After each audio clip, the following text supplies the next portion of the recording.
Hello guys, welcome back to my channel Rupa রান্নাঘর। আজকে আমি বানাচ্ছি দই বেগুন। তার জন্য কি কি নিয়েছি আসুন দেখিয়ে দিচ্ছি।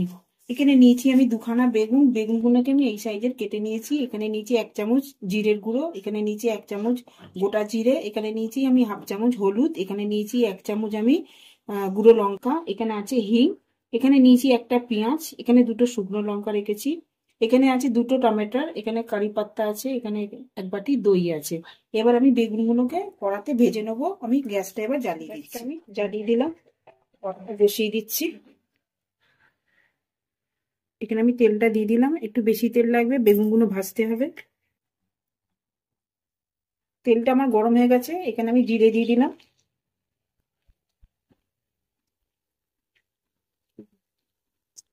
এখানে আমি বেগুনগুলো দিয়ে দিচ্ছি।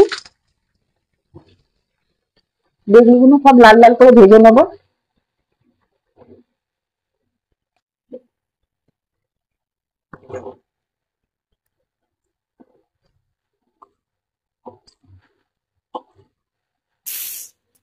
বেগুনটা আমার ভাজা হয়ে গেছে, এবার আমি বেগুনগুলো তুলে নিচ্ছি।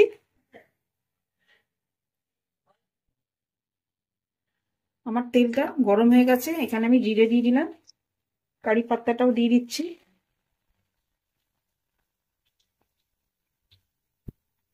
এখানে দুটো শুকনো লঙ্কা দিয়ে দিলাম, এখানে আমি পেঁয়াজটাও দিয়ে দিচ্ছি।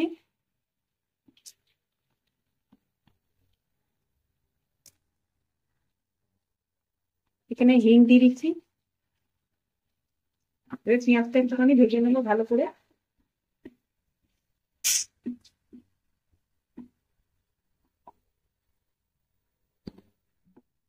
পেঁয়াজটা একটুখানি লাল লাল করে ভেজে নেবো।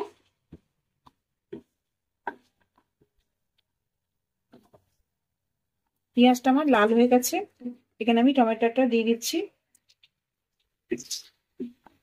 টমেটোটা একটু ভালো করে সেখানে লাল লাল করে একটু ভেজে নেবো। এখানে মশলাগুলো দিয়ে দিলাম, এখানে আমি নুনও দিয়ে দিলাম। এটা ভালো করে এবার কষে নেব।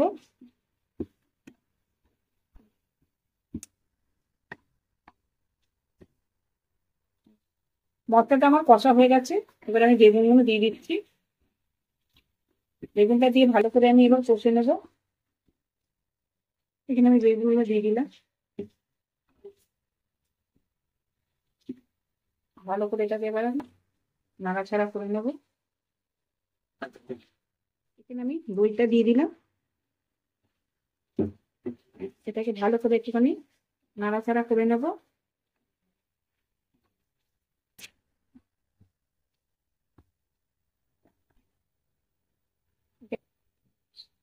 বাটি ধুয়ে জলটাও দিয়ে দিলাম।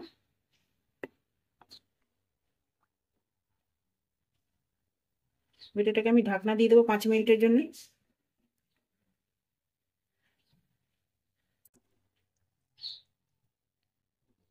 ঢাকনাটা খুলে দেখে নেব।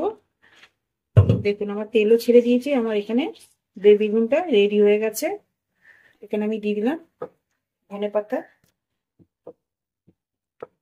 রেডি হয়ে গেছে আমার দই বেগুন। আপনারাও বাড়িতে রেসিপিটা ট্রাই করে দেখবেন। আমার ভিডিওটা যদি আপনাদের ভালো লাগে লাইক করবেন, শেয়ার করবেন, সাবস্ক্রাইব করবেন।